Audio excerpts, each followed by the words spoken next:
Kalau ada orang kemudian atas nama agama berusaha meracuni kalian supaya kalian membenci orang lain, gelisah oleh keimanan orang lain, berusaha punya keinginan-keinginan untuk membinasakan orang lain atas nama agama, itu bukan salah agamanya, itu salah tafsirnya, salah ustadznya.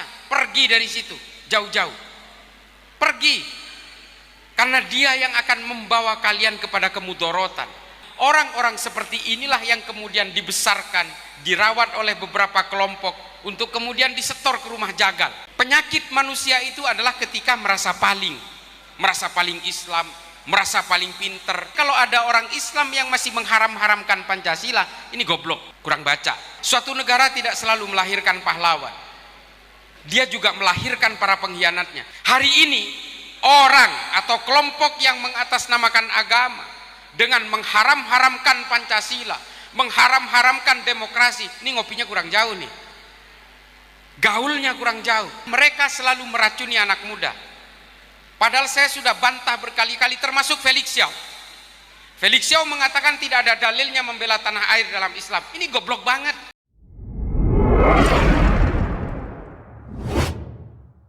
Kalau kalian ingin menjayakan agama kalian, apapun agama kalian, maka kalian harus betul-betul menjayakan ilmu pengetahuan, bukan politik. Ketika kita mengenal ilmu pengetahuan, kita akhirnya menjadi interaksi dan intimasi sosial keilmuan antar lintas agama. Sehingga apa? Semua agama menjunjung tinggi kemanusiaan dan kedamaian. Tapi ketika kita berurusan dengan urusan-urusan politik, akhirnya yang kita lahirkan apa? Ayman al-Zawahiri, Osama bin Laden, Abu Bakar al-Baghdadi, itu yang kita lahirkan.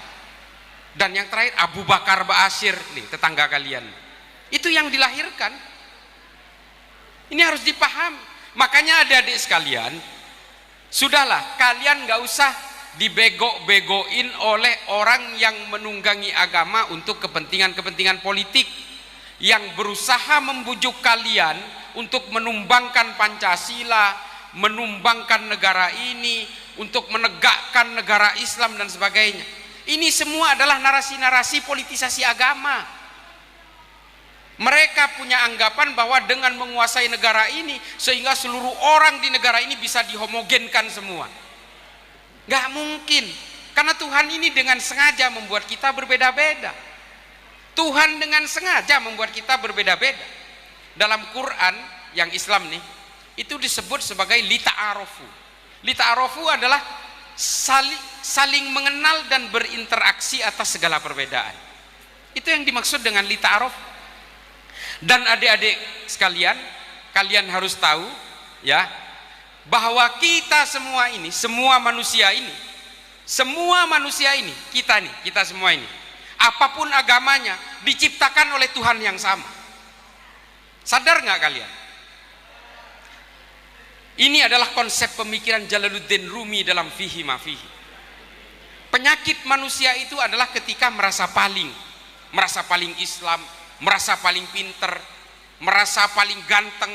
Ini penyakit manusia ini. Ini kalian yang mukanya pas-pasan tapi merasa paling ganteng terus nggak boleh. Nah, ini yang dikatakan oleh Jalaluddin Rumi sebagai penyakit manusia. Nah, hari ini paham-paham yang berusaha menunggangi agama untuk kepentingan politik ini adalah orang yang merasa paling Islam, merasa paling ngerti. Nah, ini yang kalian harus waspadai. Negara Indonesia ini adalah negara yang tidak masuk akal. 17.000 pulau, ratusan suku, ratusan bahasa, puluhan agama beserta firqoh-firqoh dan sekte-sektenya, tapi bisa bersatu dalam satu negara. Ini nggak ada duanya di dunia. Kalau Indonesia ini ada di Arab, mungkin sudah pecah menjadi 10-12 negara. Coba di Arab, orang-orang Arab ini adalah orang yang homogen, satu suku, satu bahasa, coba bisa dibilang satu agama. Agama lain selain Islam hanya ada dua, Kristen Maronit dan Kristen Koptik. Ini bagian dari Ortodoks, Kristen Ortodoks induknya. Tapi apa? Mereka perangnya nggak berhenti-berhenti hingga hari ini. Sesama orang Arab. Negara Kuwait, Bahrain, Oman, ini kan negara perintil-perintil karena mereka nggak bisa bersatu. Mereka gagal move on dari konflik tribalisme masa lalu. Indonesia, coba 17.000 pulau mencar nggak jelas, ada pulau nggak berpenghuni, bahasa yang tiap pindah kabupaten bisa jadi berbeda, pindah provinsi apalagi, pindah kecamatan pun bisa berbeda bahasanya, dialeknya berbeda. Coba Madura dan Surabaya dipisahkan selat, sekarang ada jembatan yang ditempuh dalam waktu 3 menit, bahasanya jauh sekali, jauh sekali. Madura ke Pulau Kangean yang kalau dilihat di peta itu sangat dekat, bahasanya jauh sekali berbeda. Banyuwangi dengan Bali, Bali dengan Lombok, Lombok dengan Sumbawa, semuanya berbeda. Ini negara nggak masuk akal. Tapi apa yang menyatukan ini semua? Nih, Pancasila. Apakah Pancasila ini berdiri di ruang hampa? Tidak. Itulah mengapa para ulama di dalam Islam itu semua sepakat untuk Bhinneka Tunggal Ika dan Pancasila. Karena apa? Kalau kita mempelajari pemikiran Ibnu Khaldun dalam Al-Muqaddimah, dan ada 2 kitab dasar, Ibnu Khaldun dalam Al-Muqaddimah dan Abu Bakar Ahmad Ad-Dinawari dalam Al-Mujalasah wa Jahirul Ilmi, dan juga konsep Verfassung Patriotismus dari pemikiran filsuf Jerman yang bernama Jürgen Habermas. Ini semua menjadi satu, bahwa suatu negara itu akan tetap utuh, tetap terus langgeng kalau mereka sepakat terhadap satu kesepakatan bersama yang oleh Ibnu Khaldun disebut sebagai Al-Muqaddimah Al-Asobiyah. Nih, Pancasila itu adalah Al-Asobiyah versi Ibnu Khaldun, dan pemikiran Ibnu Khaldun ini kemudian dikutip oleh Adam Smith, John Maynard, John Locke untuk menciptakan demokrasi modern. Artinya kalau ada orang Islam yang masih mengharam-haramkan Pancasila, ini goblok, kurang baca. Karena Ibnu Khaldun di abad pertengahan sudah mengatakan, kalau suatu negara semuanya tidak sepakat dengan kesepakatan bersama dari pendirian negara itu, itulah pengkhianat negara. Kalau kata Abu Bakar Ahmad Ad-Dinawari, suatu negara tidak selalu melahirkan pahlawan, dia juga melahirkan para pengkhianatnya. Siapa para pengkhianatnya? Adalah mereka yang berusaha merontokkan kesepakatan bersama dalam satu bangsa itu. Kalau kata Ibnu Khaldun dalam Al-Muqaddimah, lihatlah negara Maghrib, Maroko itu. Mengapa negara itu selalu berantem satu sama lain? Karena mereka tidak sepakat terhadap kesepakatan bersama yang disebut dengan kelompok Khawarij. Hari ini orang atau kelompok yang mengatasnamakan agama dengan mengharam-haramkan Pancasila, mengharam-haramkan demokrasi, ini ngopinya kurang jauh nih, gaulnya kurang jauh. Dia nggak baca kitab-kitab Islam, literatur terdahulu, kitab-kitab Turos sudah mengatakan bahwa kesepakatan bersama ini adalah luar biasa. Al-Asobiyah ini adalah sendi dari suatu negara, dan sekarang kemudian berusaha dirontokkan dengan paham khilafah, yang dikatakan bahwa paham khilafah ini adalah buatan Tuhan, ini adalah warisan Nabi Muhammad, maka ini harus kita jalankan di sini dengan keyakinan bahwa inilah solusi atas segala permasalahan. Ini kalian dibodohin dengan begini-begini, termasuk saya juga sempat dibodohin dulu. Padahal khilafah itu bukan buatan orang Islam, apalagi buatan Tuhan. Saya bantah ini habis-habisan. Sistem syuro yang dipakai oleh Khulafaur Rasyidin ini sudah dijalankan oleh orang Romawi 1400 tahun sebelum Islam, namanya Respublika Romana. Terus hari ini oleh Hizbut Tahrir dikatakan ini adalah buatan Allah, ini adalah warisan Nabi Muhammad. Nabi Muhammad tidak mewariskan sistem politik, suksesi aja nggak diwariskan kok. Makanya Sayyidina Umar dan Sa'ad bin Ubadah berantem. Kaum Muhajirin dan kaum Ansor mau berperang. Gara-gara apa? Nabi Muhammad tidak mewariskan siapa penggantinya, apalagi sistem politiknya. Ngecap itu. Orang-orang Hizbut Tahrir yang berusaha meracuni kalian ini ngecap betul. Nah, pada zaman Bani Umayyah sistem khilafah ini berubah lagi, namanya sistem al-mamlakah atau mulkan atau al-mulk, kerajaan, seperti Saudi hari ini. Apakah ini pertama kali diciptakan orang Islam? Enggak. Ini sudah dilakukan oleh bangsa Romawi 1000 tahun sebelum Islam, namanya monarki absoluto. Enggak ada yang baru. Dan ketika pada zaman Bani Abbasiyah sistem politik khilafah berubah lagi, namanya Ahlul Halli wal Aqdi. Apakah ini baru? Enggak juga. Ketika bangsa Romawi menguasai kekaisaran Bizantium, Mereka sudah menggunakan sistem ahlul halli wal aqdi, namanya konsilium plebis. Lalu sekarang oleh Hizbut Tahrir dikatakan khilafah ini buatan Allah, ini warisan Nabi Muhammad, maka kita akan berdosa kalau kita tidak menggunakan sistem khilafah. Coba, mereka ingin membodoh-bodohi kita atas nama agama, supaya apa? Supaya mereka bisa menguasai negara ini, bisa menumbangkan Pancasila, lalu kemudian kita dipaksa untuk sama seperti mereka. Ini fakta yang ada di hari ini. Dan saya hari ini memang paling getol berjuang di sekolah-sekolah SMA, di kampus-kampus, karena mereka selalu meracuni anak muda.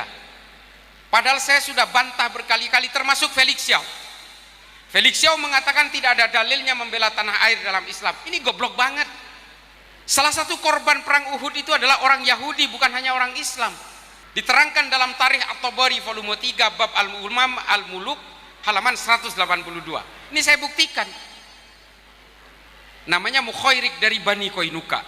Lalu keluarlah hadis terkenal, Mukhairik adalah sebaik-baiknya orang Yahudi. Itu hadis yang terkenal dan sahih, dikutip oleh Imam Bukhari. Nah, dari sini kita bisa mengambil pelajaran, kalau perang-perang pada zaman Nabi ini adalah perang agama, Nabi tentu saja tidak akan mengajak orang-orang non-Islam. Tapi karena ini adalah perang membela tanah air, makanya Nabi juga mengajak orang Kristen dan orang Yahudi. Contohnya adalah Mukhairik ini. Gitu loh. Sejarah sahih nggak bisa dibantahin. Tarikhul Khulafa Imam Suyuti juga menulis, Ibnu Katsir, Ibnu Athir, Imam Mas'udi, Al-Rawandi semua nulis. Cuma kita kan nggak pernah nyampein ini. Akhlak. Yang cinta kepada Nabi ini bukan hanya orang Islam, orang non-Islam juga cinta kepada Nabi karena akhlaknya. Dan kalian harus tahu adik-adik sekalian, mengapa Heinrich Heine ahli sejarah dan juga berbagai ahli sejarah seperti William Montgomery Watt, Maxim Robinson itu menobatkan bahwa Nabi Muhammad ini adalah orang paling moderat pada zamannya. Mengapa demikian? Ketika Nabi itu hijrah ke Madinah, Nabi mendamaikan dua suku yang berperang satu sama lain selama berabad-abad, namanya suku Aus dan suku Khazraj. Yang kedua, Nabi mendamaikan pertikaian antara orang Kristen dan orang Yahudi yang sering berebut untuk menjadi pemungut pajak di Madinah. Dan juga Nabi mendamaikan pendatang dan orang pribumi yang kemudian dikenal dengan kaum Muhajirin dan kaum Ansor. Ini semua oleh Nabi didamaikan dengan piagam Madinah. Makanya Nabi itu dianggap orang paling moderat pada zamannya. Karena apa? Dari piagam Madinah itulah kemudian keluar kesimpulan bahwa Nabi betul-betul ingin menghormati semua manusia untuk mengangkat harkat dan martabat manusia tanpa melihat latar belakangnya. Equalizing right and obligation, untuk bisa menyeimbangkan dan menyamaratakan hak dan kewajiban setiap manusia tanpa peduli suku dan agamanya. Nah, itulah yang dimaksud dengan moderasi beragama. Apapun keyakinan kalian, apapun tafsir agama kalian, apapun keimanan kalian, maka kalian harus betul-betul menghargai kemanusiaan dan juga menjaga kedamaian. Ini yang paling penting, karena tujuan agama itu adalah supaya manusia mengenal manusia lainnya, khairun nas anfa'uhum linnas, dan juga bisa menciptakan kedamaian. Karena kata Allah, perdamaian adalah kemenangan yang nyata. Dan semua agama basisnya adalah diturunkan oleh Tuhan, semua agama bukan hanya Islam adalah berbasis kemanusiaan dan kedamaian. Al-insaniyah qablat tadayyun, kata Habib Ali Al-Jufri. Mengenali kemanusiaan sebelum mengenal agama. Kalau kamu mengenal agama lebih dulu baru mengenal kemanusiaan berikutnya, maka kamu akan menjadi Tuhan-Tuhan kerdil. Kalian akan sibuk menghitung dosa orang lain. Artis-artis hijrah itu, setelah dia merasa tobat lalu dia sibuk menghitung dosa teman-temannya. Dulu dia pemain musik, setelah dia merasa tobat lalu mengharamkan teman-temannya karena masih bermain musik. Jadi pemahaman kalian itu apapun, mau mengharamkan apapun, silahkan aja sepanjang kalian menghargai kemanusiaan dan selalu menciptakan kedamaian tanpa harus mengkafir-kafirkan orang lain. Semua pemeluk agama merasa agama yang dipeluknya benar, tapi untuk menganggap benar agama yang dipeluknya tidak harus menjelek-jelekan agama orang lain. Kalau ada orang kemudian atas nama agama berusaha meracuni kalian supaya kalian membenci orang lain, gelisah oleh keimanan orang lain, berusaha punya keinginan-keinginan untuk membinasakan orang lain atas nama agama, itu bukan salah agamanya, itu salah tafsirnya, salah ustadznya. Pergi dari situ jauh-jauh, pergi, karena dia yang akan membawa kalian kepada kemudorotan. Ketika kalian itu sudah dihantui oleh rasa paling, merasa paling, kalian nanti akan seperti Siti Elina yang kemarin, dan juga Zakiyah Aini sebelumnya. Siti Elina tahu dia tidak akan bisa membunuh Presiden Jokowi, mau masuk ke pekarangan istana aja udah pasti ditembak-tembak. Tapi disitulah dia kependekan berpikirnya dia, karena dia ingin mati dalam keadaan berjuang untuk agamanya menurut pemahaman dia. Nah, orang-orang seperti inilah yang kemudian dibesarkan, dirawat oleh beberapa kelompok untuk kemudian disetor ke rumah jagal, kata Ernest Bloch. Ini tulisan saya yang terakhir di Instagram. Nah, adik-adikku sekalian, kalian bagaimanapun adalah sasaran dari kelompok-kelompok radikal intoleran ini, karena kalian adalah masa depan. Kalian nanti 30 tahun mendatang akan menjadi para pemimpin, di mana negara ini berada di tangan kalian. Kami yang sudah tua-tua ini akan mati semua. Hari ini kalau saya minum, saya makan, itu sebenarnya hanya menunda kematian aja. Kematian itu pasti akan datang. Dan kalian ini secara logika, secara rasio matematis, kalian ini masih panjang umurnya, dan kalianlah yang akan menentukan trajektori dari negara ini. Mohon kemajemukan, kebinekaan ini harus terus dijaga di dalam benak kalian. Kalian harus berkaca kepada negara-negara yang hari ini tidak sanggup lepas dari konflik karena mereka gagal untuk menyelesaikan semua konflik di masa lalunya, sehingga hari ini mereka betul-betul kewalahan untuk bisa mengalahkan berbagai kelompok radikal dan teror seperti di negara-negara di Afrika, Timur Tengah, dan juga Asia Selatan hari ini. Adik-adikku sekalian, mudah-mudahan ini bisa menjadi maslahat bagi saya yang fakir ilmu, dan mudah-mudahan bisa menjadi manfaat bagi siapapun yang menonton atau mendengarnya. Akhiron, ihdinas siratal mustaqim, wallahul muwafiq ila aqwamit thoriq. Wassalamualaikum warahmatullahi taala wabarakatuh.